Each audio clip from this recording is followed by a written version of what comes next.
অবসরের কথা বাসরের ২৭তম পর্বে আপনাদের সবাইকে জানাই সাদর সম্ভাষণ, সাদর আমন্ত্রণ। আপনাদের মনে আছে এই অবসরের কথা বাসরের ১৫তম পর্বে শঙ্কর জন্ম জয়ন্তী উপলক্ষে আমরা ভগবান শঙ্করাচার্যকে নিয়ে একটি দীর্ঘ আলোচনা করেছিলাম। শঙ্করাচার্য এই নামটি উচ্চারণ করা মাত্রই আমাদের সামনে দাঁড়ান একজন বিরাট জ্ঞানী পুরুষ, একজন বৈদান্তিক পুরুষ, যিনি ভারতবর্ষকে এই বৈদান্তিক ভাবনায় ধর্মসূত্রে একাত্মতার এক অনুপম সূত্রে তিনি গ্রথিত করেছিলেন, বেঁধেছিলেন সমগ্র সনাতন ধর্মকে। সেই সময়ের বৌদ্ধ ধর্মের প্রবল আক্রমণে যখন হিন্দু ধর্ম বা এই সনাতন ধর্ম এই শব্দটি ব্যবহার করাই যুক্তিসঙ্গত, সেই ধর্ম যখন অনেকটা বিভ্রান্ত, সেই সময় তিনি বেদ, উপনিষদ, ব্রহ্মসূত্র, গীতা এই সমস্ত বিষয়কে অবলম্বন করে তার অপূর্ব বেদান্ত ভাষ্য বা বেদান্ত দর্শন প্রচার করেন এবং সমগ্র ভারতবর্ষকে এক বৈদান্তিক ভাবনায় একসূত্রে গ্রথিত করেন। তার সামনে দুটো বড় চ্যালেঞ্জ ছিল। একটি হচ্ছে বৌদ্ধ ধর্ম, অন্যদিকে মীমাংসক, বৈদিক মীমাংসকেরা, অর্থাৎ যাজ্ঞিক ক্রিয়া। বৌদ্ধ ধর্ম আচার্যদেরকে তিনি তার তর্ক যুদ্ধে পরাজিত করে নিজ ধর্মমত যেমন প্রতিষ্ঠা করতে সক্ষম হয়েছিলেন, তার ওই অল্প বয়সে, আমরা সবাই জানি তার আয়ুষ্কাল মাত্র ৩২ বছর, ঠিক একইভাবে তিনি বৈদিক যে সমস্ত যাগযজ্ঞ ক্রিয়াকারী মীমাংসকেরা ছিলেন, সেই সময় মীমাংসকেরা ছিলেন প্রচণ্ড ক্ষমতাধর, যেমন আমরা মণ্ডন মিশ্রের কথা পেয়েছি, তাদেরকেও তার তর্কযুদ্ধে পরাজিত করে তিনি আপন ধর্মমতকে প্রতিষ্ঠা করেন। এই যে শঙ্করাচার্য, তার এই বিশাল মেধা, অপূর্ব তার প্রতিভা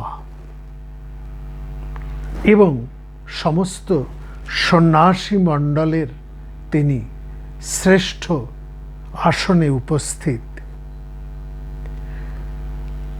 তার সম্বন্ধে বলা হয় তিনি যেন কলিকালের বেদব্যাস। তো তার যে আরেকটি পরিচয় আছে এবং সেই পরিচয় কেবলমাত্র এই আধ্যাত্মিক মুক্তি সংক্রান্ত বিষয়ে আবদ্ধ নয়, তা কেবলমাত্র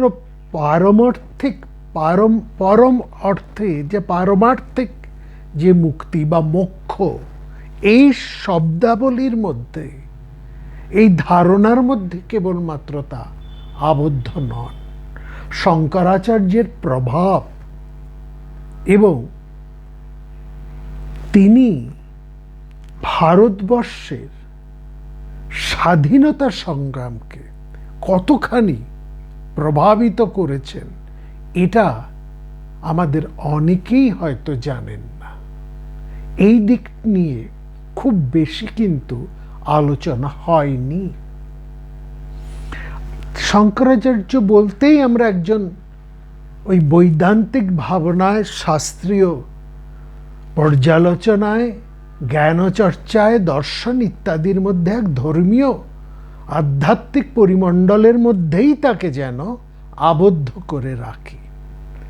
কিন্তু প্রকৃত স্বাধীনতা, এটা মোক্ষ অর্থাৎ মুক্তির ইচ্ছা, এটা কেবল আধ্যাত্মিক মুক্তি নয়, জাগতিক মুক্তি, সর্বপ্রকার বন্ধন থেকে, সর্বপ্রকার সব ধরনের দাসত্ব শৃঙ্খল হতে মুক্তির যে প্রচেষ্টা, এর প্রথম এবং পরম পথপ্রদর্শক বা প্রভাব সৃষ্টিকারী এক বিরাট পুরুষ হচ্ছেন শঙ্করাচার্য। আমরা যদি বলি ভারতবর্ষের প্রথম স্বাধীনতা সংগ্রাম যার অনুপ্রেরণায় ঘটেছে, তিনি আচার্য শঙ্কর। অনেকেই আমরা বিস্মিত হব, কিন্তু এটা সত্যি।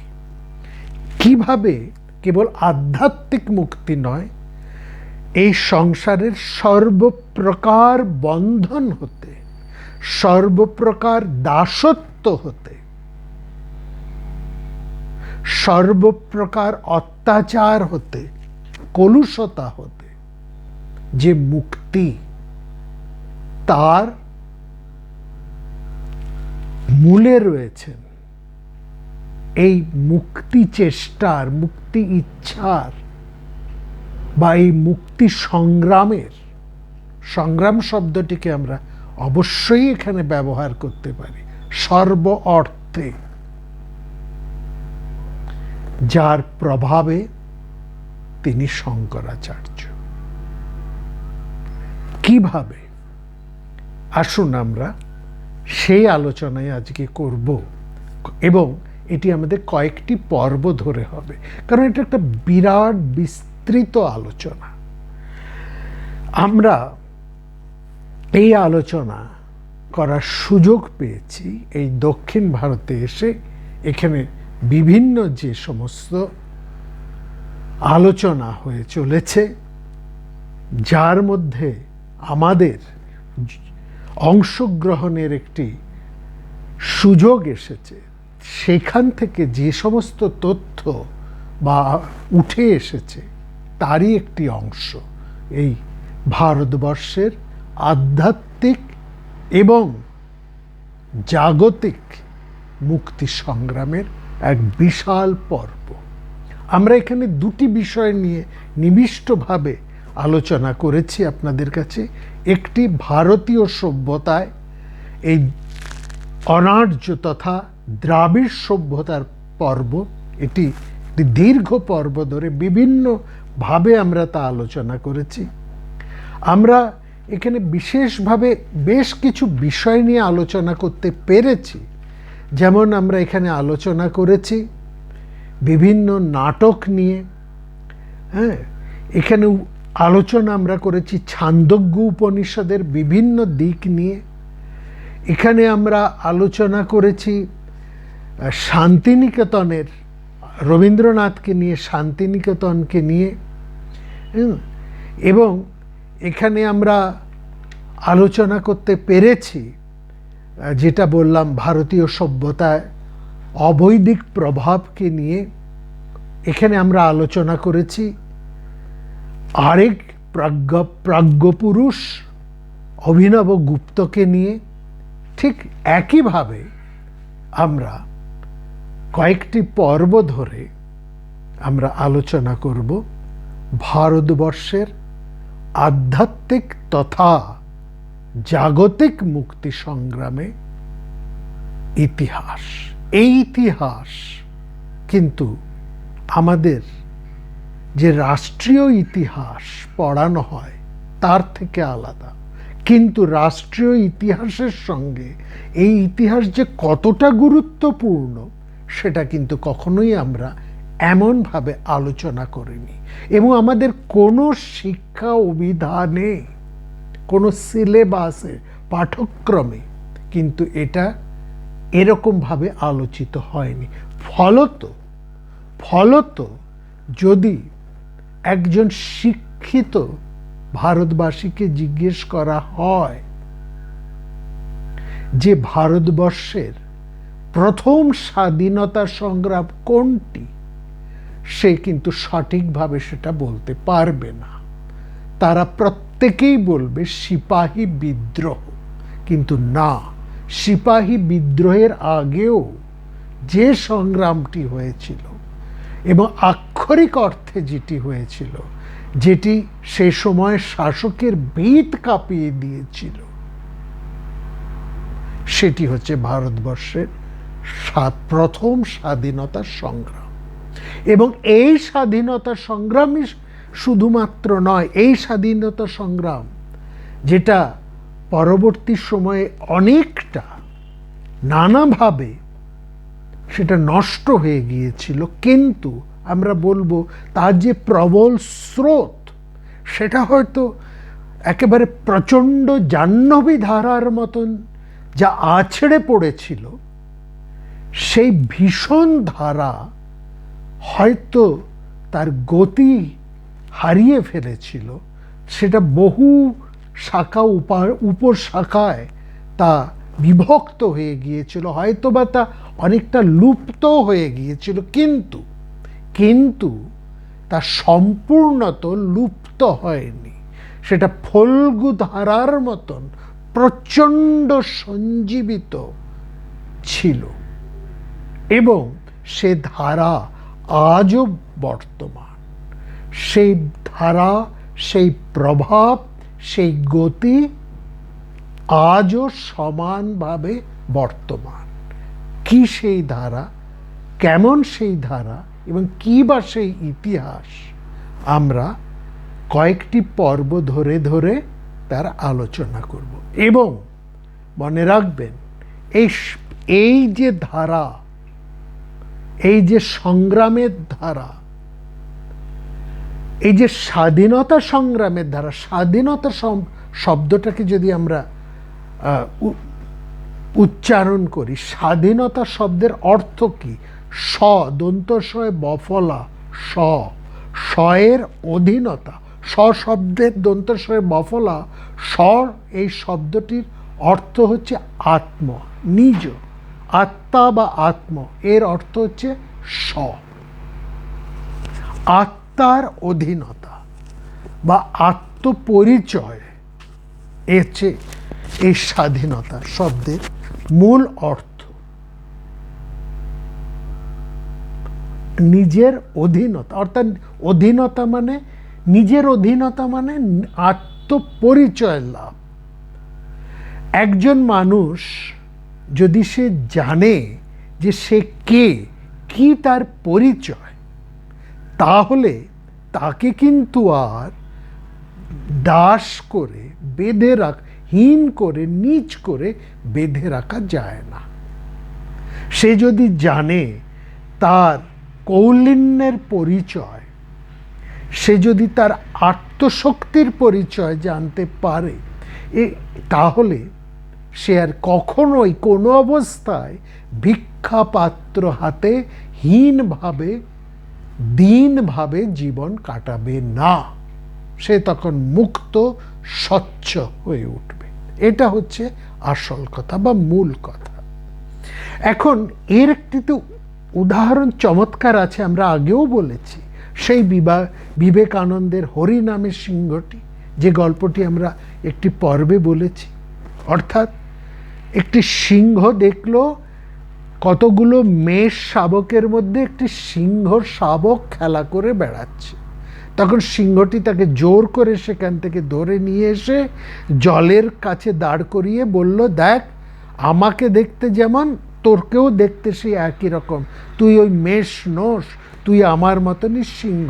কারণ ওই সিংহকে দেখে ওই সমস্ত মেষ ভেড়ার বাচ্চাগুলো ভ্যা ভ্যা করে ভয় পেয়ে কাঁদছিল। এই সিংহ বাচ্চাটাও তাকে দেখে, ওই সিংহকে দেখে বাদবাকি ওই মেষ শাবকদের মতনই ভ্যা ভ্যা করে কাঁদছিল।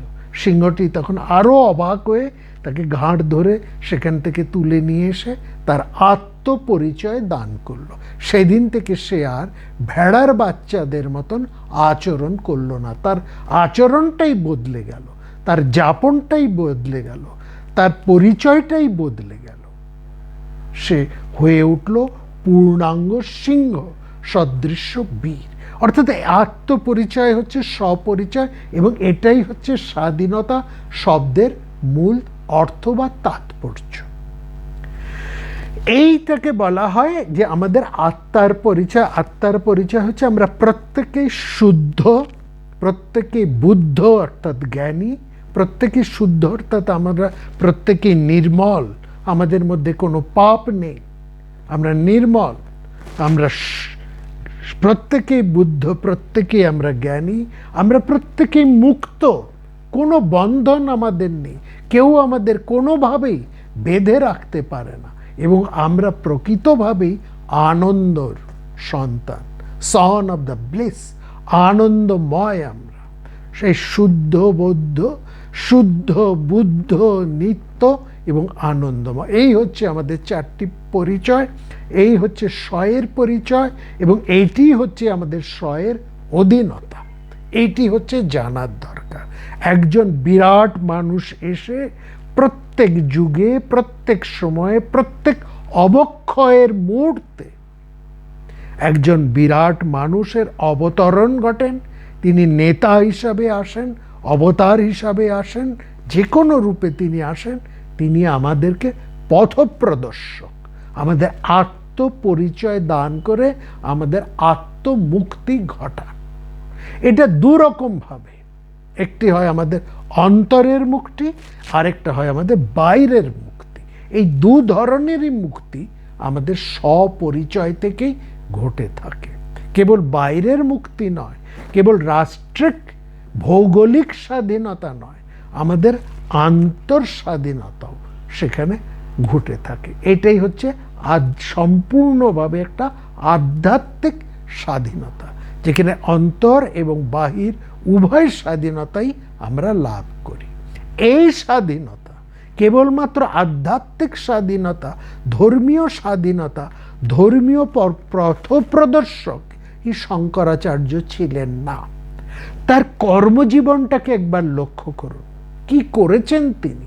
ওই 16+16 32 বছর বয়সে এক বিস্ময়কর বালক কি করেছেন তিনি। আপনারা জানেন, সেই আলোচনায় আমি সেই দীর্ঘ আলোচনার মধ্যে যাব না। ওই 15তম পর্বে যে আলোচনা করেছি তার কন্টিনিউশন ধরে আমরা এই আলোচনায়, আজকের আলোচনা আরম্ভ করছি। শঙ্করাচার্যের চারজন প্রধান শিষ্যের নাম আমরা জেনেছি।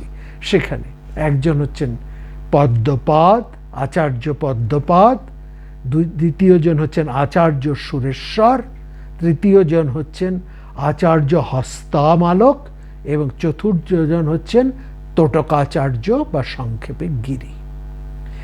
এই চারজন প্রধান শিষ্যকে তিনি প্রথমে দেখুন, তিনি চারজন প্রধান শিষ্যকে নির্বাচন করছেন। শঙ্করাচার্যের কার্যকলাপকে লক্ষ্য করুন। প্রথমেই তিনি চারজন একেবারে বাছাই করা শিষ্য বা প্রধান সেনাপতিও আমরা বলতে পারি, তিনি নির্বাচন করলেন। এটা যেন তার একটা যুদ্ধযাত্রা। এটি তার একটা, শঙ্করাচার্যের দক্ষিণ হতে উত্তর, পূর্ব হতে পশ্চিম, এই সমস্ত ভারতবর্ষের মধ্যে তিনি একটি যেন যুদ্ধযাত্রা শুরু করলেন। কিসের বিরুদ্ধে? সর্বপ্রকার পঙ্কিলতা, অনাচার, অশুদ্ধ, মিথ্যা এবং কুসংস্কারের বিরুদ্ধে তার এই প্রবল যুদ্ধযাত্রা। একেবারে দুনিয়াটাকে বদলে দিলেন তিনি। কি যুদ্ধ! এবং তার এই যুদ্ধযাত্রা চারজন প্রধান সেনাপতি, পদ্মপাদ, সুরেশ্বর, হস্তামালক এবং তোটকাচার্য বা গিরি। এবং সেই সঙ্গে সঙ্গে তিনি কি করলেন? চারটি দুর্গ প্রতিষ্ঠা করলেন, একদম চারটি দুর্গ। একে বলা হচ্ছে মঠ। একটি হচ্ছে ঋষ্যশৃঙ্গগিরি, ঋষি বিভাণ্ডকের পুত্র ঋষ্যশৃঙ্গ, তার নামে শৃঙ্গেরি গিরি, সেখানে তিনি শৃঙ্গেরি মঠ স্থাপন করলেন দক্ষিণে, যার প্রতিষ্ঠিত দেবী হচ্ছেন শারদা সরস্বতী। সেই মঠের কাহিনীও আমরা বলেছি, সেই উভয় ভারতের কাহিনী। দ্বিতীয়টি হচ্ছে গোবর্ধন মঠ, এই পূর্বে, যেখানে বৌদ্ধ সন্ন্যাসীদেরকে তিনি প্রবলভাবে তর্ক যুদ্ধে পরাজিত করে। তার যুদ্ধের অস্ত্র হচ্ছে তার শাস্ত্র, অস্ত্র হচ্ছে তার শাস্ত্র, অস্ত্র। শাস্ত্র শব্দের অর্থই হচ্ছে অস্ত্র। এখানে অন্য কোনো খড়গ ঢাল এসব অস্ত্র নয়, তার অস্ত্র হচ্ছে এখানে শাস্ত্র, শাস্ত্রই হচ্ছে তার অস্ত্র। সেখানে গোবর্ধন মঠ পুরীতে তিনি বৌদ্ধ সন্ন্যাসীদেরকে তর্কে পরাজিত করে সেখানে তিনি গোবর্ধন মঠ প্রতিষ্ঠা করলেন। তারপরে দ্বারকায় পশ্চিমে তিনি প্রতিষ্ঠা করলেন শারদা মঠ, এবং উত্তরে তিনি প্রতিষ্ঠা করলেন যোশী মঠ। ঠিক আছে, এই যে মঠ, এই ইতিহাস কথা বলার আগে আমরা আরেকটু কিছু কথা বলে নিতে চাই। শঙ্করাচার্যের আগে কি এই সন্ন্যাসী সম্প্রদায় ছিল না? ছিল। সেই বৈদিক সময় থেকেই আমাদের যে চতুরাশ্রম প্রথা, ব্রহ্মচর্য, গার্হস্থ, তার বানপ্রস্থ এবং শেষটি হচ্ছে সন্ন্যাস, এই চারটি আশ্রম।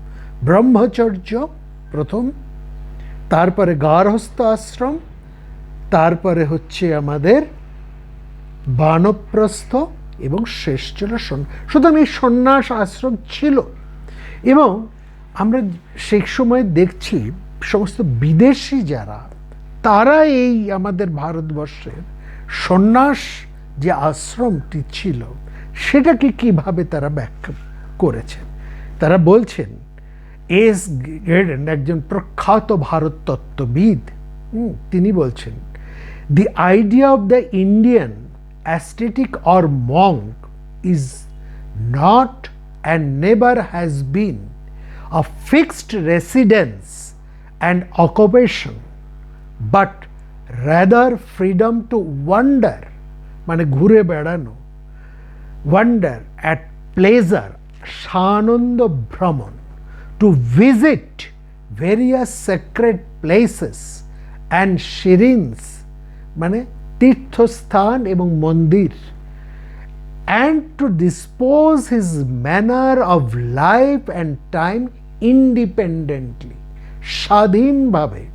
তিনি একজন সন্ন্যাসী, তার কোনো গৃহ থাকবে না, কোথাও তিনি আবদ্ধ থাকবেন না, তিনি বিভিন্ন তীর্থে বা মন্দিরে, মঠ আশ্রমে তিনি ঘুরে বেড়াবেন তার নিজের স্বাধীনভাবে, এবং ইন্ডিপেন্ডেন্টলি, তার নিজের ইচ্ছে এবং সময় মতন তিনি বিভিন্ন জায়গায় স্বেচ্ছা স্বাধীনভাবে ঘুরে বেড়াবেন। এটাই হচ্ছে একটা সন্ন্যাসীর জীবন, যা বিদেশিরা এইভাবেই দেখেছেন, এবং এটা সত্যি, এটাই ছিল।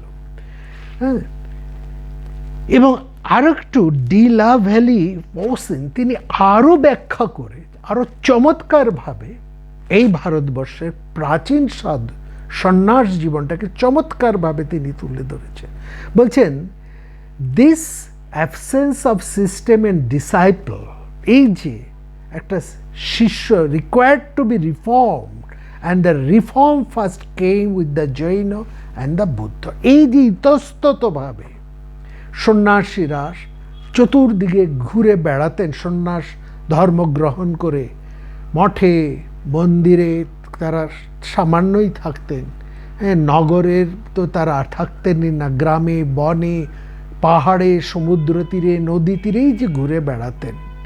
কিন্তু এরকম করলে তো একটা অল্প বয়সে চলে, কিন্তু যখন তারা বেশি বয়স হয়ে যাচ্ছে, যখন তারা বৃদ্ধ হয়ে পড়ছেন, কিংবা পথের একটা বিপদ ঘটতে পারে, নানাবিধ হিংস্র পশু হতে পারে, অসুখ বিসুখ হতে পারে, নানা কিছু হতে পারে, এরকম যখন একটা সন্ন্যাস জীবনের মধ্যে শেষের দিকে এরকম একটা দেখা দিল, তখন একটা সন্ন্যাসীদের একটা একত্রিত করে একটা আস্তানা, একটা আশ্রম, একটা মঠ, এইসবের একটা ভাবনা এলো। কিন্তু এই ভাবনাটা সনাতন ধর্মের ততটা ছিল না যতটা ছিল বৌদ্ধ বা জৈন ধর্মের মধ্যে। সেটা প্রথমেই এই ধর্মের মধ্যে একটা একসঙ্গে থাকার একটা ভাবনা এসে গেল। ফ্রম অ্যাবাউট ডিলা ভ্যালি ওসেন তিনি বলছেন, from about 8th to the 6th century BC, a member of religious leaders gave a regular form to the wandering ascetic life. The best of them had a high moral standard and a higher intellectual standpoint. They preached a path to the salvation and contrived to adapt to the lofty aim the penitential and aesthetic practices. They were great organizers and also great men. While the brotherhood which they had established were living, robust organism, they themselves became the gods of new religion. এইভাবে যারা এই একটা মঠ, আশ্রম, একত্র থাকবার ভাবনা তৈরি করে সমস্ত সন্ন্যাসী সমাজকে একত্রিত করে বাঁধলেন, এই যে বিরাট ক্ষমতাধর বিরাট পুরুষরা, তারাই কিন্তু একটা ভগবানের মতনই তারা হয়ে গেলেন। এখানে মূলত বুদ্ধ, মহাবীর এদের কথাই সাধারণত বলা হচ্ছে। The task of the religious leader was in short, number 1, to group aesthetics under a certain rule of life, and number 2, to give a spiritual meaning to the aesthetics, mystical and orgastic practice, tapas and yogas. In the monastic orders founded by them, while a mendicant who was hitherto to own master has to become a member of an organized body, to undergo a novitiate, to submit himself to the authority of a fixed rule or of the elders, is expected to become at the same time a philosopher, a spiritual practice and progress. বলছে এই যে একত্রিত তাদেরকে করা হলো, ভ্রাম্যমান পরিব্রাজক রমতা সাধুদের, এই যে একত্রিত করে একটা মঠ, মন্দির, একটা আখড়া, একটা আশ্রম, এই যে ধারণা গড়ে উঠল, সেখানে কি হলো? এই যে যারা স্বাধীন স্বতন্ত্রভাবে ঘুরে বেড়াতেন, তাদেরকে বাধ্য করা হলো যে ওই আশ্রম, ওই মঠ, ওই আখড়ার নিয়মের মধ্যে তাদেরকে কিন্তু একটু বেঁধে ফেলা হলো। এটা কম বড় কথা নয়। যারা রমতা সাধু ছিলেন, স্বাধীনভাবে ঘুরে বেড়াতেন, তাদেরকে ওইরকম একটা নির্দিষ্ট নিয়মের মধ্যে বেঁধে ফেলা, একটা আশ্রমিক, একটা আখড়ার, একটা মঠের পরিবেশের মধ্যে বেঁধে ফেলা কিন্তু কম বড় কথা নয়। সেটা পারেন একজন তত বড় মানুষ, এরকম একজন বড় মানুষ, এই যিনি এরকম একজন বড় বেছেন। যে যেমন প্রথমে আমরা দেখেছি এই ভাবনাটা বৌদ্ধ জৈনদের ভাবনা থেকে এসছে, পরবর্তীকালে আমাদের সনাতন ধর্মের মধ্যেও কিন্তু এই মঠ, আখড়া, আশ্রম এই ভাবনা চলে এসছে। এবং যারা এইভাবে রমতা সাধুদেরকে, স্বাধীন সাধুদেরকে একটা নির্দিষ্ট নিয়ম শৃঙ্খলার মধ্যে বেঁধে ফেলতে সক্ষম হলেন, তারা কিন্তু কম বড় নন। তারাও একেবারে আচার্যের পদে, শ্রেষ্ঠ গুরুর পদে, প্রায় ভগবানের মতনই তারা মান্যতা লাভ করলেন। এতটাই তাদের ক্ষমতা, সামর্থ্য, এতটাই তাদের গ্রহণযোগ্যতা সব দিক থেকে এটা বড়। এবং সেখানে কাজ কি হলো, এই যে রামতার সাধু যারা ঘুরে বেড়াচ্ছিলেন স্বাধীনভাবে, তাদেরকে একটা নিযুক্ত করা হলো, তাদেরকে বলা হলো যে তোমরা এই ধর্মকে, এই জ্ঞানকে তোমরা প্রচার করো একটা নির্দিষ্ট ছন্দের মধ্যে, একটা নির্দিষ্ট আকারের মধ্যে, একটা নির্দিষ্ট ভিত্তি বা একটা নির্দিষ্ট ভাবের মধ্যে দিয়ে করে দাও, প্রচার করো। তাদের তোমাদের যে হাই স্ট্যান্ডার্ড অফ স্পিরিচুয়ালিটি রয়েছে, হ্যাঁ, যে ফিলোসফিক্যাল প্রজ্ঞান, তোমাদের যে দর্শনের জ্ঞান রয়েছে, সেই সবের তোমরা প্রচার করো, সেই সবের শিক্ষাদান করো, সেই সমস্ত জিনিস মানুষের মধ্যে সেই কল্যাণ ভাবনা, সেই শিক্ষা ভাবনা, সেই সব তোমরা সেই ধর্মীয় আধ্যাত্মিক ভাবনার তোমরা প্রচার করো, শিক্ষাদান করো, কিন্তু সবটাই একটা সুনিয়ন্ত্রিত একটা পরিমণ্ডলের মধ্যে থেকে। এইটা হচ্ছে বিরাট বড় জিনিস। এই জিনিসটা আমরা দেখলাম, এইটিও কিন্তু মোটামুটি তৈরি করলেন শঙ্করাচার্য। এই যে ভাবনাটা সনাতন ধর্মের মধ্যে সমস্ত বড় বড় ভাবনাগুলোকে একত্রিত করে, দর্শন শিক্ষা সবগুলোকে একত্রিত করে একটা নির্দিষ্ট গণ্ডির মধ্যে, ভাবনার মধ্যে তিনি যে নিয়ে এলেন, সেটা হচ্ছে তার বিরাট। তারপরে তিনি যে বিরাট কাজটা করলেন, মঠ তিনি 4 জন বড় শিষ্য নির্বাচিত করলেন, তার 4 জন সেনাপতি। তারপর তিনি প্রতিষ্ঠা করলেন 4টি দুর্গ। এরপর তিনি সমগ্র সন্ন্যাসী সমাজকে, বৈদান্তিক সমস্ত সন্ন্যাসী সমাজকে, যারা বেদ অনুসারী, এই সমস্ত সন্ন্যাসী সমাজকে তিনি 10টি ভাগে ভাগ করে দিলেন। 10টি 10 ব্রাঞ্চেস অব অদ্বৈত স্কুল এদেরকে বলা হয়, তিনি তৈরি করলেন। এটা দেখুন শঙ্করাচার্যের কি বিরাট একটা কাজ। এবং সমস্ত রমতার সাধু, সমস্ত স্বাধীন সাধু শঙ্করাচার্যের এই অনুসারী হয়ে গেলেন, তাকে মানলেন। এবং যেইমাত্র তারা ওই 10 নামী সম্প্রদায়ের অন্তর্ভুক্ত হয়ে তাদের স্বেচ্ছাচারিত্ব বৃত্তি থেকে তারা একটা যুক্তি নির্ভর, একটা আকার ভিত্তিক, একটা নির্দিষ্ট সুনিয়ন্ত্রিত ধারার মধ্যে তারা যখন যুক্ত হলেন, এবং তারা এটাকে মানছেন, কার কথা মানছেন? শঙ্করাচার্য।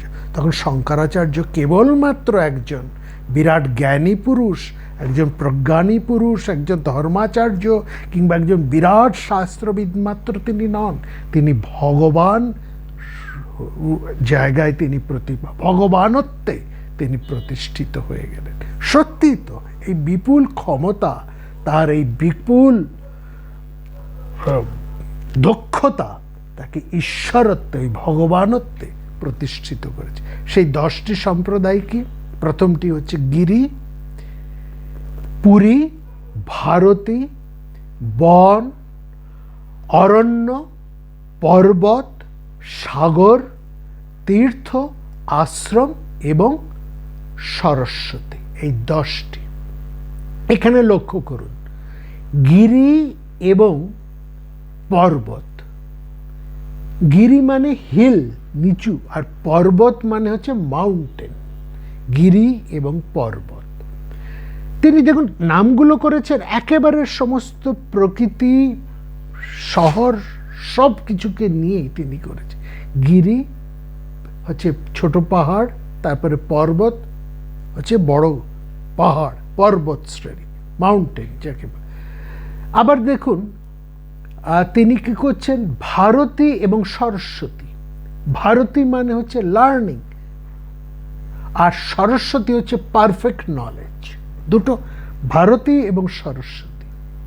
বন, বন মানে কিন্তু অরণ্য নয়, বন মানে উড, বৃক্ষ। বৃক্ষ বলতে বন। অরণ্যের মধ্যে বৃক্ষ ছাড়াও অনেক কিছু থাকবে, কিন্তু বন মানে কেবলমাত্র বৃক্ষ সমন্বিত অঞ্চলটাকেই বলা হচ্ছে বন, মানে উড। হ্যাঁ, আচ্ছা।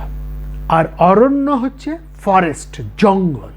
বন হচ্ছে উড, বন বলতে শুধু উডকে বা কাঠ একে আমরা বুঝবো, বৃক্ষকে বুঝবো। আর অরণ্য হচ্ছে জঙ্গল, ফরেস্ট, ঠিক আছে। সাগর হচ্ছে ওশান, সমুদ্র। তীর্থ হচ্ছে সমস্ত তীর্থস্থান, যেখানে মন্দির আছে, মহিমা যেখানে আছে। তীর্থের ব্যাখ্যা আমরা করেছি, সে অবৈদিক সভ্যতার মধ্যে তীর্থ, তৈথিক যেখান থেকে এসছে এই তীর্থ। আর আশ্রম হচ্ছে হারমিটেজ, হচ্ছে আশ্রম। এই 10টি স্কুল তিনি প্রতিষ্ঠা করেন। এই 10 নামে সন্ন্যাসীদের তিনি প্রতিষ্ঠা, এবং কীভাবে তাদের শুধু এই 10 নামে তাদেরকে ভাগ করে দিলেন। অর্থাৎ সেই সময় এই নামগুলোকে যদি আমরা ভালো করে লক্ষ্য করি এবং তার অর্থ যদি আমরা লক্ষ্য করি, আমরা এখানে দেখছি যে সন্ন্যাসীরা সে সময় এই সমস্ত বিভিন্ন জায়গায় তারা স্বেচ্ছায় আশানন্দে বিহার করতেন। তারা থাকতেন নগরে, পর্বতে, পাহাড়ে, বা বনচ্ছায়ায় মানে বৃক্ষতলে, জঙ্গলে, সমুদ্র তীরে, তীর্থস্থানে, কোথাও হয়তো তারা কুঠির নির্মাণ করে আছেন, এরকম আছেন। তাদের মধ্যে কেউ পূর্ণ জ্ঞানী, কেউ তারা শাস্ত্র অধ্যয়নকারী। এইভাবে তাদেরকে একেবারে যেখান থেকে যত ধরনের সাধুর বৃত্তি ছিল তাদেরকে সব ওই 10 নামের মধ্যে অন্তর্ভুক্ত করে দিলেন। এই নাম থেকে সাধুবৃত্তি, সাধু জীবন, সাধু যাপন, সাধু চর্চা, সেই মানে সন্ন্যাস, সাধু বলতে এখানে সন্ন্যাসী সম্প্রদায়ের যাপন ক্রিয়াটিও কিন্তু স্পষ্ট একটা ছবি আমরা পাই। তাদেরকে 10টি স্কুলের মধ্যে, 10টি সম্প্রদায়ের মধ্যে তিনি ভাগ করে দিলেন। করে কি করলেন? 4টি দুর্গ, 4টি মঠ তিনি স্থাপন করেছেন। দক্ষিণে শৃঙ্গেরি মঠ, সেখানের আচার্য হলেন তার অন্যতম শিষ্য হস্তামালক। হস্তামালককে সেখানে আচার্য। হস্তামালকের আরেকটি নাম হচ্ছে পৃথ্বীধর, তিনি হলেন আচার্য। এইখানে কোন অঞ্চলগুলো এই দুর্গের অধীন হলো, এই মঠের অধীন হলো? অন্ধ্র, দ্রাবিড়, কর্ণাটক, কেরল। দ্রাবিড় মানে এখনকার তামিলনাড়ু, তামিলনাড়ু, এটা হচ্ছে দ্রাবিড়। অন্ধ্র, দ্রাবিড়, কর্ণাটক এবং কেরল, এই অংশ যত মঠ, মন্দির, আখড়া, যত সন্ন্যাসী যারা আছেন তারা এই মঠের অধীন হবে। এই মঠের অধীন যারা থাকবেন তারা কি নামে পরিচিত হবেন? পুরী, ভারতী, সরস্বতী।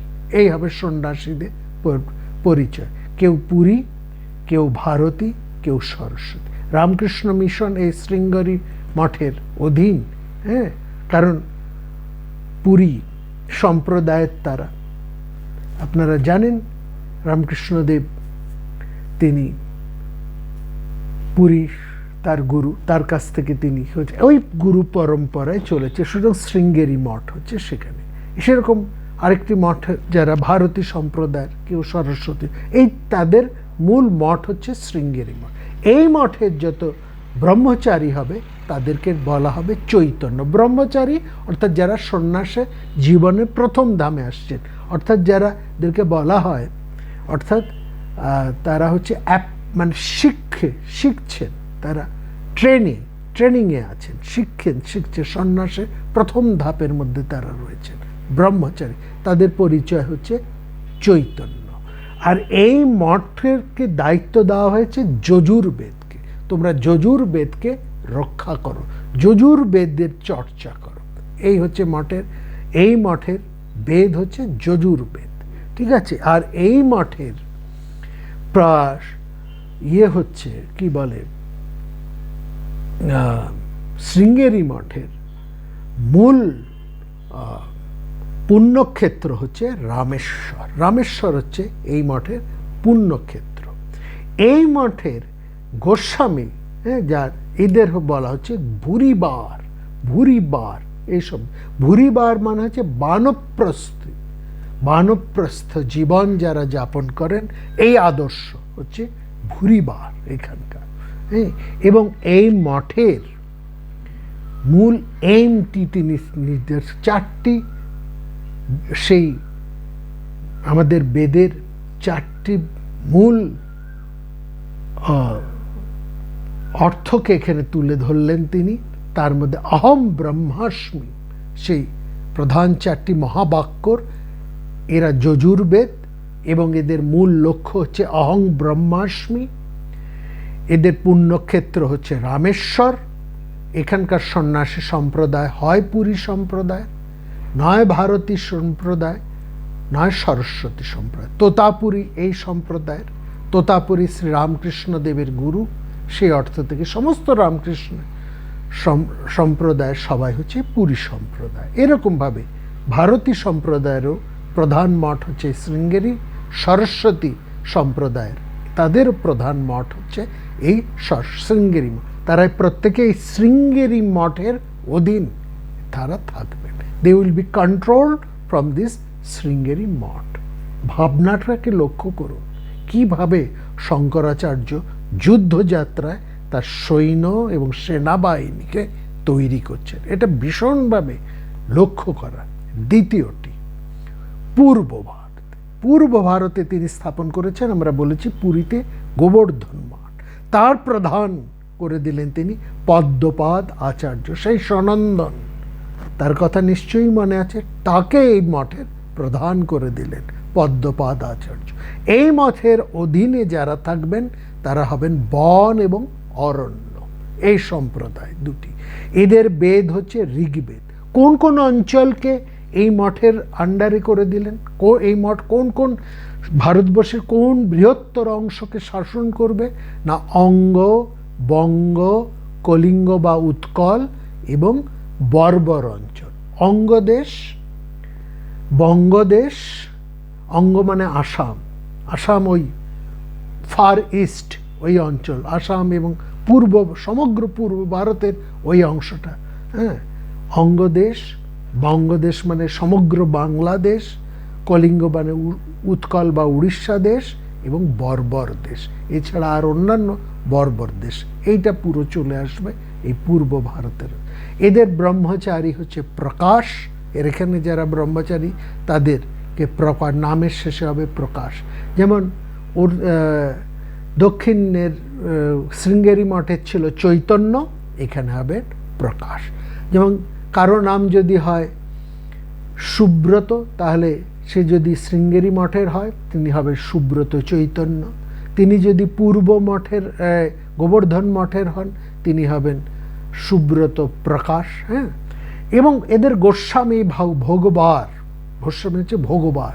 ভোগবার মানে জাগতিক সমস্ত ভোগ ত্যাগ যারা করে আছেন তারা হচ্ছে, এদের পুণ্যক্ষেত্র হচ্ছে জগন্নাথ ধাম, হচ্ছেন পুণ্য।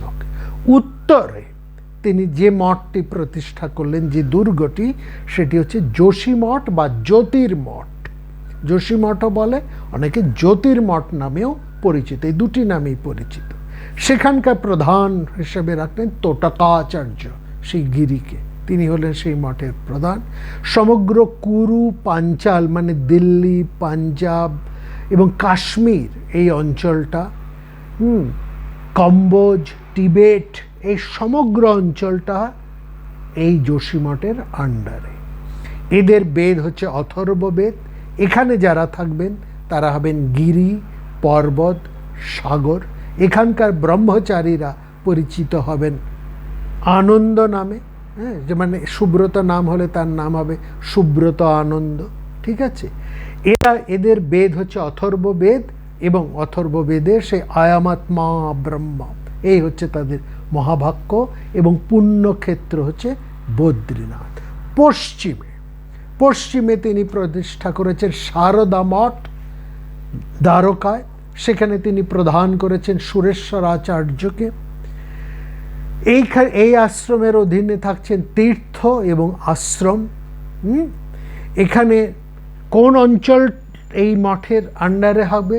সমগ্র সিন্ধু, সৌভির, সৌরাষ্ট্র, মহারাষ্ট্র, মানে সমস্ত ওয়েস্টার্ন ইন্ডিয়া, কাথিয়াওয়াড়, সিন্ধ, পুরো এই মঠের আন্ডারে।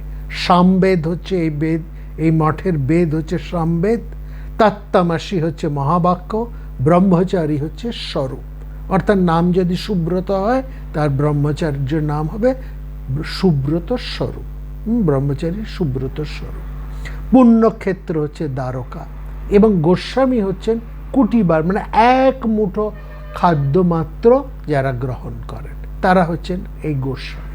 এই যে গোস্বামী গোস্বামী কথাগুলো আমরা বললাম, হ্যাঁ, যেমন শৃঙ্গেরি মঠের গোস্বামীতে আমরা বললাম ভুরিবার, পূর্ব ভারতের গোস্বামীদের ক্ষেত্রে আমরা বললাম ভোগবার, উত্তর ভারতে বললাম আনন্দবার, এবং পশ্চিম এই সারদা মঠের এদের ক্ষেত্রে আমরা গোস্বামীদের নাম যখন দিচ্ছি কুটিবার, এই যে বললাম, এবং তাদের পরিচয়ও আমরা একটু দিলাম। এরা কি? এরা হচ্ছে সন্ন্যাস জীবন যাপন করে আছেন, কিন্তু তারা পুরোপুরি সন্ন্যাসী না, এরা গৃহস্থ। গৃহস্থ কিন্তু আধ্যাত্মিক একটা ধর্মীয় জীবন যাপন করে বৈদিক ভাবনায় তারা সংসার নির্বাহ করছেন, বৈদিক জীবনযাপন। কারণ সেই সময় অনেক মানুষ তারা কিন্তু আচারনিষ্ঠ একটা বৈদিক জীবন যাপন করতেন, তারাও এই মঠের আন্ডারে আসতেন। কীরকম তাদের জীবনটাকে দেখুন, কেন তো এটাকে আমরা বলছি ভালো করে একটু লক্ষ্য করুন। যেহেতু আমরা শৃঙ্গেরি মঠের আন্ডারে যারা এসছে তাদেরকে বলা হচ্ছে ভুরিবার। ভুরিবার মানে কি? তারা বানপ্রস্থ জীবন যাপন করতেন, তাদের জীবনযাত্রার চর্চাটা ছিল বানপ্রস্থী সন্ন্যাসীরা যেমন সেই আদর্শে অনুপ্রাণিত হয়ে তারা তাদের সাংসারিক জীবন যাপন করতেন। অর্থাৎ সংসারী তারা বিবাহ করেছেন, তাদের সন্তানাদিও আছে, কিন্তু তাদের যাপন ক্রিয়াটি হচ্ছে বানপ্রস্থের মতন, অর্থাৎ ভোগাকাঙ্ক্ষাটা তাদের প্রধান নয়। হ্যাঁ, আবার ঠিক সেরকমভাবে উত্তরের যোশীর মঠের আমরা যেখানে বলছি আনন্দবার, তারা হচ্ছে গৃহস্থ, কিন্তু এক মুষ্ঠ খাবার পেলেই তারা সন্তুষ্ট, তাদের মধ্যে ভোগ প্রধান নয়, এক মুষ্টি যদৃচ্ছা লাভ, মানে যা পাচ্ছেন তাতেই তারা সন্তুষ্ট, এরকমভাবে তারা তাদের সাংসারিক জীবন যাপন করতেন। না, যেরকম আমরা সারদা মাঠে বললাম কুটিবার, এক মুষ্টি পেয়েই তারা খুব খুশি, সেই ভাবেই তারা, অর্থাৎ সংসারে আছে, কিন্তু সংসার থেকে অনাসক্তভাবে একটা সন্ন্যাস জীবনের একটা বৈদান্তিক ভাবধারায়, একটা আধ্যাত্মিক ভাবধারায় তারা জীবনযাপন করে। দেখুন, শঙ্করাচার্যের জীবন যখন আমরা আলোচনা করেছি, তাদের বাবা মা, কিংবা এর আগের পর্বে আমরা সেই বিখ্যাত প্রজ্ঞা পুরুষ আমরা অভিনব গুপ্তের কথা যখন আলোচনা করেছি, তার পরিবার, তার বাবা মা যেরকমভাবে জীবনযাপন করতেন, তারা তো সন্ন্যাসের থেকে কম কিছু নন, তারা সংসারী, কিন্তু তাদের যাপন প্রক্রিয়াটা একদম আধ্যাত্মিক জীবন, ধর্মীয় জীবন। তো তাদেরকে ওই গোস্বামী এরকম একটা আখ্যা দিয়ে তাদেরকেও এই মঠের আন্ডারে নিয়ে আসা হচ্ছে, একটা সুনিয়ন্ত্রণের মধ্যে দিয়ে, একটা সামগ্রিক রূপরেখার মধ্যে দিয়ে শঙ্করাচার্য কি নিপুণভাবে তিনি সমস্ত ভারতবর্ষের আধ্যাত্মিক পরিমণ্ডলে একটা বৈদিক ভাবনার যারা রয়েছেন, একটা সনাতনী ভাবনায় যারা রয়েছেন, তাদেরকে একসূত্রে গ্রথিত করে ফেলে। এটা শঙ্করাচার্যের একটা বিরাট বিরাট কাজ, এবং এর ফলেই সনাতন ধর্ম কিন্তু আজও অক্ষুণ্ণ আছে। অন্যান্য সমস্ত এই ধরনের প্রতিষ্ঠানের মধ্যে সেখানে হয় লোপ পেয়ে গেছে, না হয় তার মধ্যে অনেক কিছু ক্ষয়প্রাপ্ত হয়েছে, কিন্তু এই যে একটা সনাতন ধর্মের যে একটা শক্তি, সেটা বারবার সেটা মধ্যে আঘাত এসেছে, সেটা হয়তো তার মধ্যে পঙ্কিলতা এসেছে, নষ্ট হয়েছে, কিন্তু তার মূলটা কিন্তু কখনোই নষ্ট হবে না।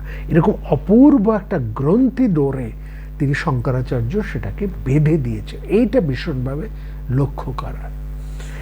এই কাজটি করার পরে এবং তাদেরকে এক একটি বেদের দায়িত্ব দিয়ে দিয়েছেন, জ্ঞান চর্চা, আধ্যাত্মিক জীবনযাপন, শাস্ত্রচর্চা, এবং নিজেদের তথা অন্যান্য যে সমস্ত সংসারের মানুষজনরা আছে তাদেরকে সবাইকে নিয়ে একটা বৃহৎ ভাবনায় জারিত হয়ে এগিয়ে চলা, এইভাবে এবং সুনিয়ন্ত্রিতভাবে নিজেদেরকে রক্ষা করা।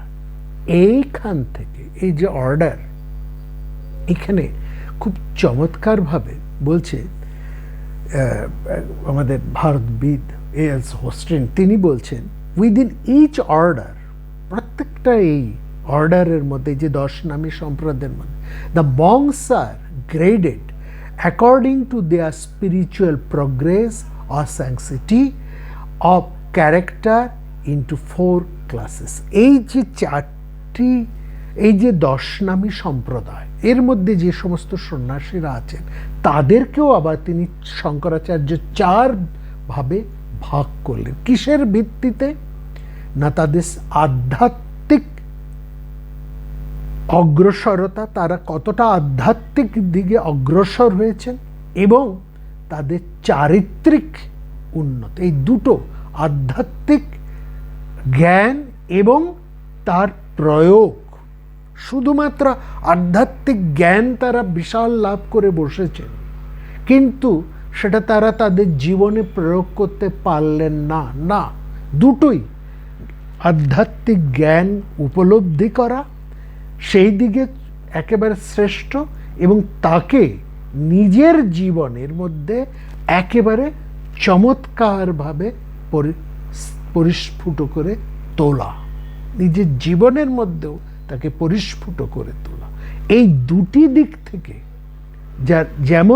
যেমনভাবে এগিয়েছেন, এই দিক থেকে এই তুল্যমূল্য বিচারে তিনি সমগ্র 10 নামী সম্প্রদায়কে আবার 4 ভাগে ভাগ করলেন। সেটা কি? কুটিচক, বহুদক, হংস এবং পরমহংস। কুটিচক, বহুদক, হংস এবং পরমহংস। কুটিচককে অনেক জায়গায় কবিচরও বলা হয়। এই কুটিচক বলছে কি কারা? খুব সুন্দর করে তিনি বলছেন, who has renounced the world and lives in a hut in the forest, engaged in religious contemplation and worship, but he doesn't travel and lives on unasked ভিক্ষা।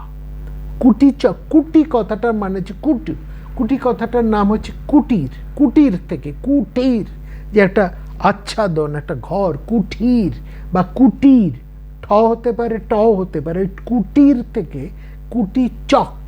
চক মানে হচ্ছে জীবন, চক মানে, হ্যাঁ না, হিন্দিতে বলা হয় ওই চক, অমুক চক তমুক চক, মানে অমুক স্থান তমুক স্থান, যেখানে এরকম সাধুরা এরকম একটা আচ্ছাদন তৈরি করে, একটা আশ্রম তৈরি করে, একটা সাময়িক আস্তানা তৈরি করে বসবাস করেন। এরা কি? এরা কিন্তু ঘুরে বেড়ান না, এরা রমতা সাধু নন, এরা একটা আশ্রম তৈরি করে এক জায়গায় তারা থাকেন। এই যে এক জায়গায় একটা থাকে, একটা উপনিবেশ, একটা স্থান, এটাকে বলা হয় চক, কুটি চক, অর্থাৎ কুটির স্থান, কুটির স্থান নির্মাণ করে থাকেন। চক শব্দের অর্থ হচ্ছে স্থান। হ্যাঁ, তাদেরকে কবিচর। এরা ভিক্ষা, এরা মানে যা ভিক্ষা পায়, এরা ভিক্ষা মানে ওই গিয়ে খুব চাইছেন তা না, যা ভিক্ষা এরা পান তাতেই তারা সন্তুষ্ট। হ্যাঁ, এবং এরা সাধারণত একটু বনের মধ্যে, আরণ্যক পরিবেশের মধ্যে থাকেন। এরা কখনো তাদের আশ্রম বা কুটির তারা শহরে বা গ্রামে এসব জায়গায় তৈরি করেন না, লোকালয় থেকে দূরে আরণ্যক পরিবেশের মধ্যে তারা থাকা করে, এবং তাদের জীবিকা আনআস্কড ভিক্ষা। একদম এই শব্দটা মানে কোনো রকম প্রার্থনা করবে না, যা দিয়ে যায়। যদি এরা গিয়ে কখনো ভিক্ষা পাত্র হাতে, এরা কিন্তু কখনোই নগরে গ্রামে কখনো ভিক্ষা চেয়ে বেড়াবেন না। যা পাওয়া যায়, যা ওদের কাছে আসবে, তাতে আনআস্কড ভিক্ষা, যদৃচ্ছালা। ঠিক আছে? তারপরে হচ্ছে বহুদক, বহু উদক, উদক মানে জল। অনেক ঘাটের জল খেয়েছেন যিনি, বহু উদক যিনি পান, বহু স্থানের উদক, বহু ঘাটের জল যিনি পান করেছেন, তাকে বলা হয় বহুদক, মানে রামতা সাধু বা বহতা সাধু। ভিক্ষা নির্ভর ব্রাহ্মমান রামতা বা বহতা সাধু। কোথাও কিন্তু তারা 3 দিনের বেশি থাকেন না, এদের হচ্ছেন বহুদক। তারপরে হচ্ছে হংস। হংস হচ্ছেন যোগী সাধু, যারা যোগ সাধনায় করে আছেন, ব্রহ্ম সাধনায় যোগযুক্ত হয়ে আছেন, তাদের হচ্ছে হংস, মানে পূর্ণাত্মায় স্থিতপ্রজ্ঞ, এরা হচ্ছে হংস, ব্রহ্মনীল।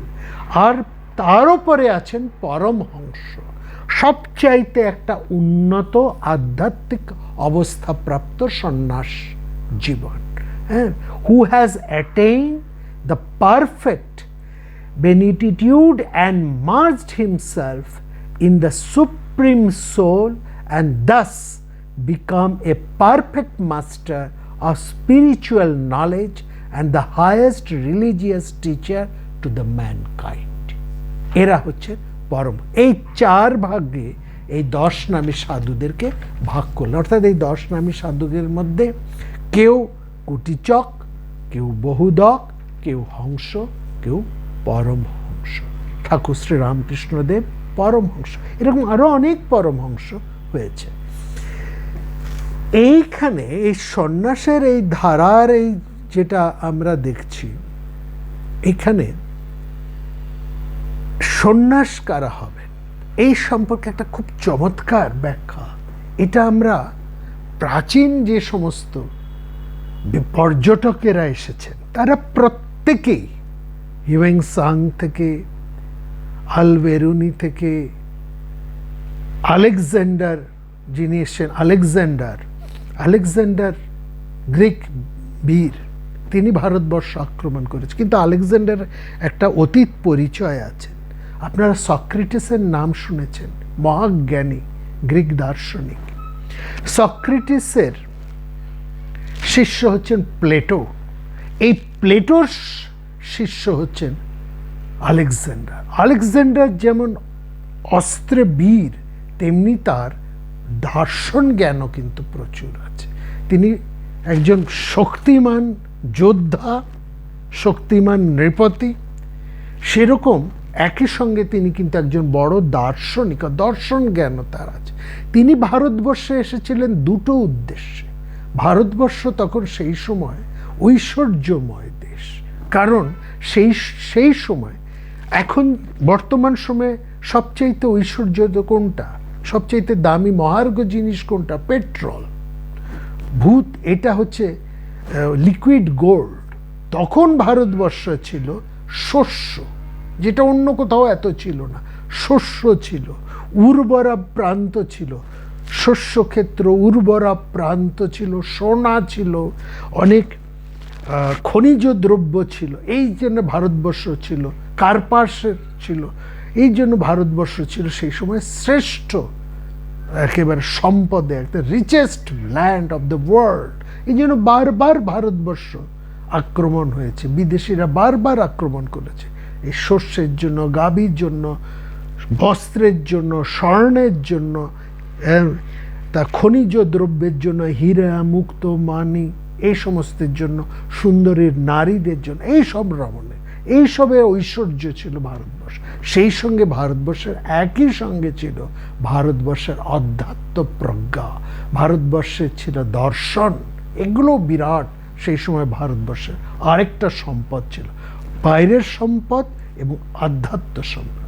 আলেকজান্ডার তিনি এই দূরের লোভে, বিশেষ করে দ্বিতীয়টির লোভে তিনি ভারতবর্ষ আক্রমণ করেছিলেন। একদিকে তিনি যেমন ভারতবর্ষের সম্পদকে অধিকার করার জন্য যুদ্ধ করছেন, তার আরেক দৃষ্টি ছিল এই সমস্ত নগ্ন সন্ন্যাসীদের জন্য।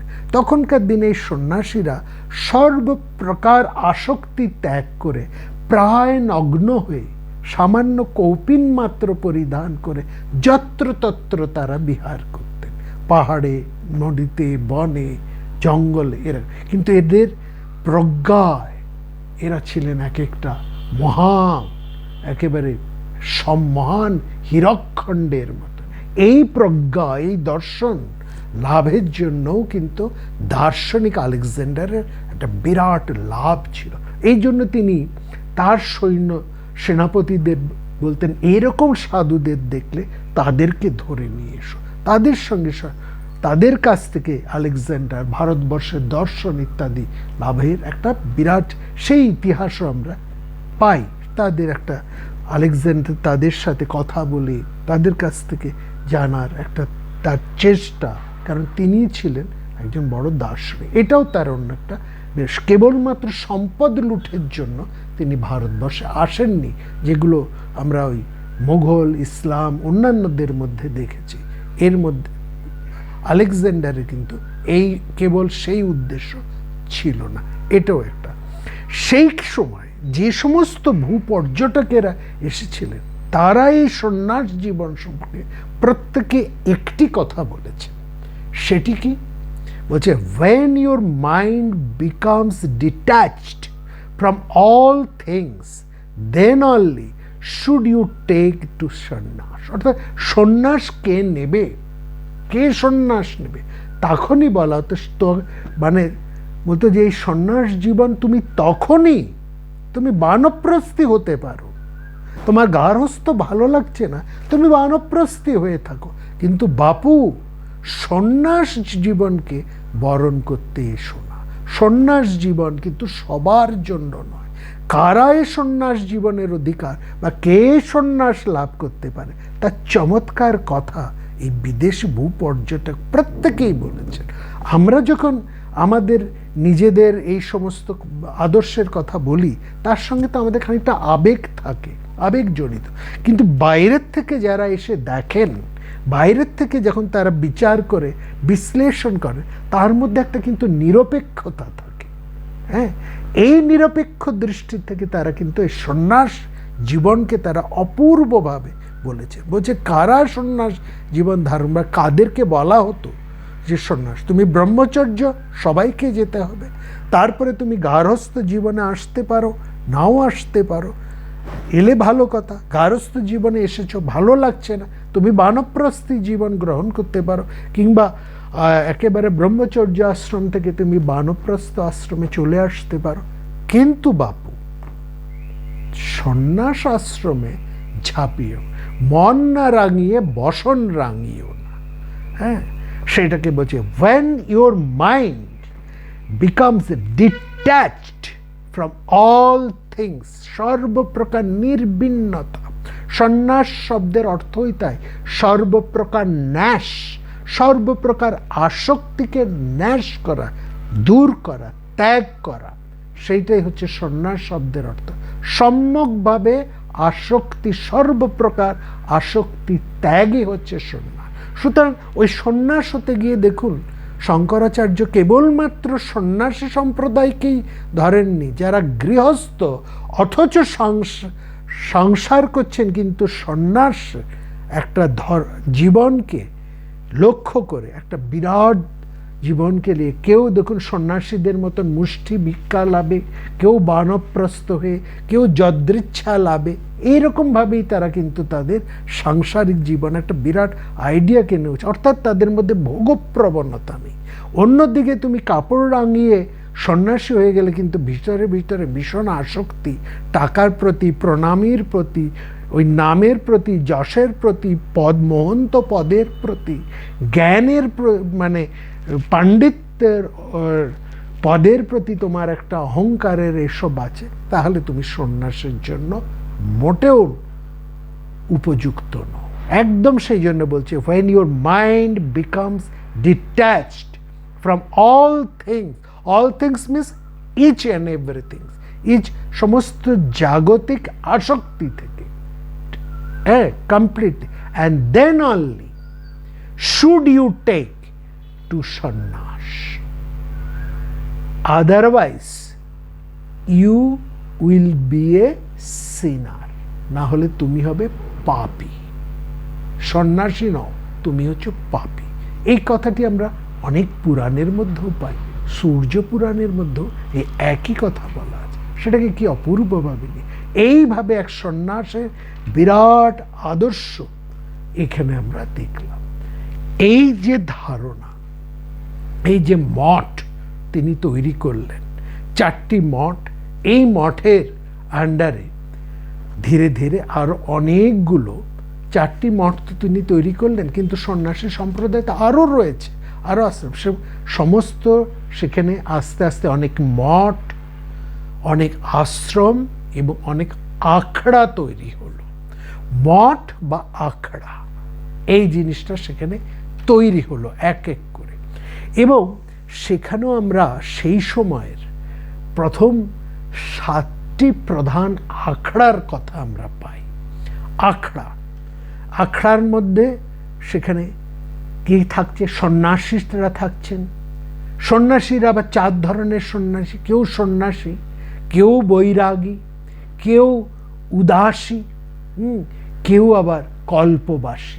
এই রকমের 4 ধরনের আছে। আমরা এগুলো একটু একটু পরিচয় দেব। সন্ন্যাসী, কেউ বৈরাগী, বৈরাগ্য, তাদেরকে বৈরাগী বলা হচ্ছে, কেউ উদাসী সম্প্রদায়, কেউ আবার কল্পবাসী সম্প্রদায়। এর কথাও আমরা আসব। এই সবগুলো এক একটা আখড়া তৈরি করলো বা মঠ তৈরি হলো। এই আখড়া এবং হলো একটি, আরেকটি হলো আশ্রম। আশ্রম কি? আখড়া এবং আশ্রম এই দুটোর মধ্যে একটু তফাৎ আছে। 7টি প্রধান আখড়ার নাম আমরা পাই এবং সেখানে আছে আশ্রম, বেশ কিছু আশ্রম। এই আশ্রমগুলো আবার আখড়ার অধীন। আখড়া এবং আখড়ার অধীনে কিছু মঠ এবং আশ্রম হলো। আখড়া হচ্ছে প্রধান জায়গা। আখড়া, এই আখড়ার থেকে কি হতো? রক্ষার, অর্থাৎ আখড়ার মধ্যে থেকে আমরা দুটো জিনিস দেখলাম, একটা প্রশাসনিক কাজ, ধর্ম প্রচারের কাজ এবং শিক্ষা প্রচারের কাজ। এই 3টি কাজ এই আখড়া থেকে নিয়ন্ত্রিত হতো এবং নিয়ন্ত্রিত হতো এই সন্ন্যাসীদের মাধ্যমে, বৈরাগীদের মাধ্যমে, উদাসীদের মাধ্যমে, কল্পবাসীদের মাধ্যমে। এইটা হচ্ছে মূলটা হচ্ছে আখড়া। 7টা প্রধান আখড়ার আমরা নাম পড়ি বলবো। আর আখড়ার মধ্যে মঠ হচ্ছে কোনটা? সবটাই আখড়া। মঠ বলে একটা হলো যেখানে সন্ন্যাসীরা থাকেন, যেখানে বৈরাগীরা থাকেন, উদাসীরা থাকেন, কল্পবাসীরা যেখানে থাকেন, সেটা হচ্ছে মঠ। যেখানে তাদের ধর্ম চর্চা, আধ্যাত্মিক চর্চা এগুলো হচ্ছে, সেটা হচ্ছে মঠ। আর যেখানে শিক্ষা, শাস্ত্র চর্চা হচ্ছে, বিভিন্ন বিদ্যালয়, স্কুল, কলেজ পরবর্তী সময়ে কিন্তু এই আখড়ার আন্ডারে তৈরি হয়েছে। বিখ্যাত সমস্ত প্রতিষ্ঠানগুলো হয়েছে। সেই সমস্ত আখড়ার মধ্যে থেকে আমরা সেখানে এসেছি। এরকম শিক্ষার যে সমস্ত বড় বড় কাজগুলো সেখানে তৈরি হয়েছে, সেটা যেমন একটা উদাহরণ আমরা দিই, এই যে গীতা মন্দির, স্বামী বিদ্যানন্দ, তিনি নাগা সন্ন্যাসী, নির্বাণী আখড়ার অন্তর্ভুক্ত তিনি ছিলেন। তিনি প্রথম এই গুজরাটের এইদিকে তিনি গীতা মন্দির প্রতিষ্ঠা করেন। গীতা ধর্ম প্রেস প্রথম তিনি বেনারসে, ভুল বললাম, গুজরাটে না, বেনারসে প্রতিষ্ঠা করেন। তারপরে বিভিন্ন শহরে তার শাখা প্রতিষ্ঠিত হন। এইটা হচ্ছে এই মঠের শিক্ষা বিস্তার। এই যেখান থেকে শিক্ষা বিস্তারের কাজ হয়, আশ্রম, স্কুল, কলেজ, সংস্কৃত শিক্ষা, শাস্ত্র শিক্ষা, বেদ চর্চা, বেদান্ত চর্চা এবং আনুষঙ্গিক সমস্ত শিক্ষা, সেটা যেখান থেকে পরিচালিত হতো সেটা আশ্রম। আখড়ার একটা আন্ডারে মঠ আধ্যাত্মিক চর্চা ক্ষেত্র, আর আখড়াটা হচ্ছে প্রশাসনিক প্রধান কেন্দ্র, সেটা হচ্ছে আখড়া। শিক্ষা চর্চার কেন্দ্র হচ্ছে আশ্রম এবং আধ্যাত্মিক চর্চার কেন্দ্রটা হচ্ছে মঠ। এই মোটামুটি এরকম একটা পরিচয়ের মধ্যে সেটা ছিল। 7টা প্রধান আখড়ার নাম আমরা পাই। প্রথমটি হচ্ছে আবাহন, বা প্রথমটি হচ্ছে অটল, সবচাইতে পুরনো, তারপরে আবাহন, তারপরে নির্বাণী, তারপরে আনন্দ, তারপর নিরঞ্জনী, তারপরে জুনা আখড়া, এটা ভৈরব আখড়াও বলা হয়, তারপরে অগ্নি আখড়া। এছাড়াও ঋষিকেশের কৈলাস মঠও একটা প্রধান আখড়া। ঋষিকেশের কৈলাস মঠও একটা প্রধান আখড়া হিসেবে প্রতিষ্ঠিত হয়েছিল। নির্বাণী আখড়া নামটা একটু আমরা আলাদা করে করছি। This is famous for educational schools.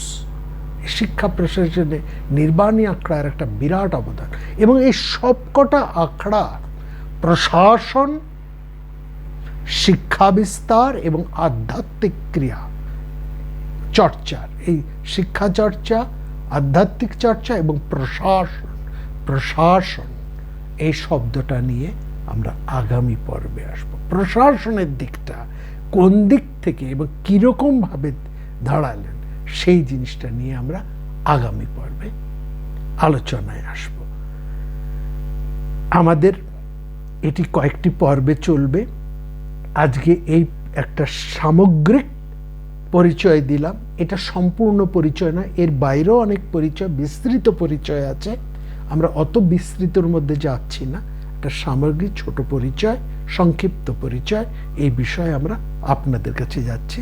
আমাদের উদ্দেশ্য ভারতবর্ষের মুক্তি সংগ্রামে শঙ্করাচার্যের অবদান, এটি তার প্রথম পর্ব।